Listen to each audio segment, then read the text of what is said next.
Hey everyone, welcome back to the Fantasy Pros YouTube channel. I'm Bobby Sylvester, and today I'm going to be giving you my top 5 waiver wire pickups for week 3. Let's start with number 5, wide receiver, free agent wide receiver, Dez Bryant.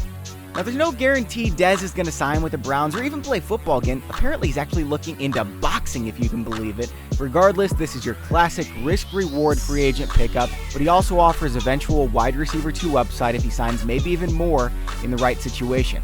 Add him now just in case you can strike gold later. I'd use 2 fab to acquire him if you've got a droppable player in your roster.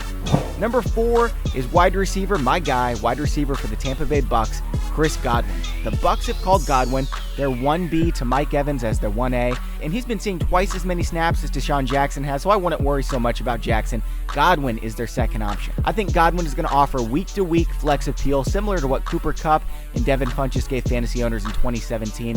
To me, Chris Godwin is worth 6 fab in standard leagues where you've got 100 fab to spend. Number 3 is a wide receiver for the Baltimore Ravens, just like Chris Godwin. John Brown has started the season with touchdowns in back-to-back games. Now, the difference between the two is that John Brown might actually be the number 1 receiver for this Ravens team. Joe Flacco has led the NFL with 1,221 pass attempts over the past 2 seasons. Brown's always been efficient when he's healthy. It's just a matter of staying on the field. And yeah, there is an increased injury risk here, but this is the rare type of player you can scoop up off the waiver wire and plug into your flex 9 out of every 10 weeks. Again, just like Godwin, I'd use 6 fab to acquire Brown this week.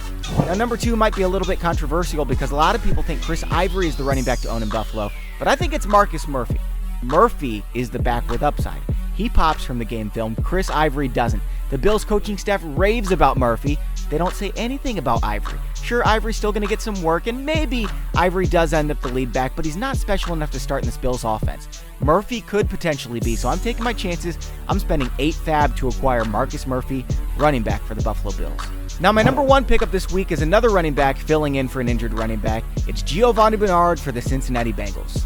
Now, Joe Mixon's been impressive in this offense, and while their early season matchups were great, and Gio Bernard isn't as talented as Mixon, no one's going to argue that, Gio can still thrive in a workhorse role. We've seen Gio in this role late last season, and in those 4 games, he was a top 10 fantasy running back ahead of Alvin Kamara, Leonard Fournette, Christian McCaffrey. This is what you save your top waiver wire priority for and all your fab bucks. Don't hesitate to spend near $30 to grab yourself an RB2 for the next few weeks. All right, that wraps up my top 5 waiver wire pickups for week 3. We will be back next week, so make sure to hit that subscribe button so you don't miss when our new episodes come out.